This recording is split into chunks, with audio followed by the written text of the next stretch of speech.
বর্ষার মরশুম পড়তে না পড়তেই শুরু হয়ে গেছে বাঙালির ইলিশের প্রতি ক্রেভিংস। আর সেই ইলিশের বিভিন্ন পদ যদি সুলভ মূল্যে উত্তর কলকাতার বুকে এই রকম অ্যাম্বিয়েন্সে পাওয়া যায় তবে তো কোনো কথাই হবে না।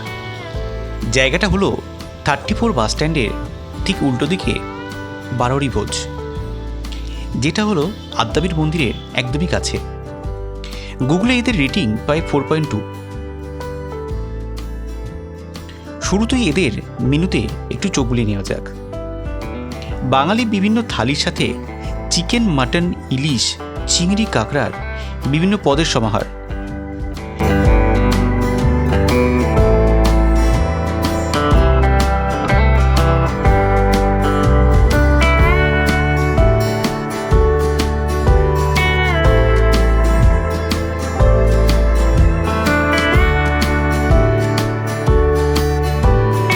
যদিও এদের স্পেশালিটি ছিল ইলিশ এবং কাঁকড়া, আমরা নিয়েছিলাম চিকেন বোল এবং ইলিশ মিনি থালি।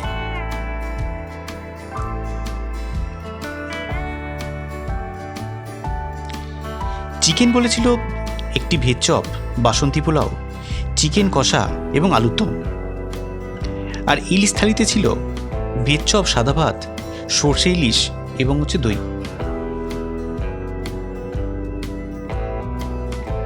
মুচমুচে ভেজিটেবল চপটা বেশ ভালোই ছিল, আর আলুর দমটা পোলাওয়ের সাথে দারুণ যাচ্ছিল।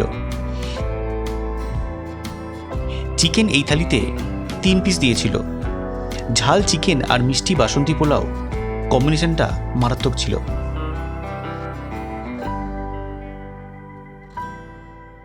এইবারে আসি ইলিশে। ঝাঁঝালো সর্ষের গ্রেভিতে প্রায় 150 গ্রামের বেশি বড় একটা ইলিশের পিস।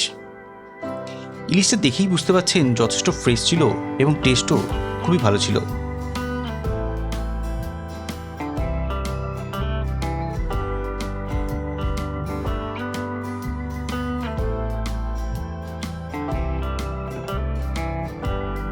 শেষ পাতে ছিল মিষ্টি দই এবং চাটনি। বিভিন্ন শৌখিন খাবারের ভিড়ে এই সমস্ত বাঙালি প্রতিষ্ঠানগুলো আজও টিকে রয়েছে এদের আন্তরিক ব্যবহার এবং খাবারের কোয়ালিটি দিয়ে।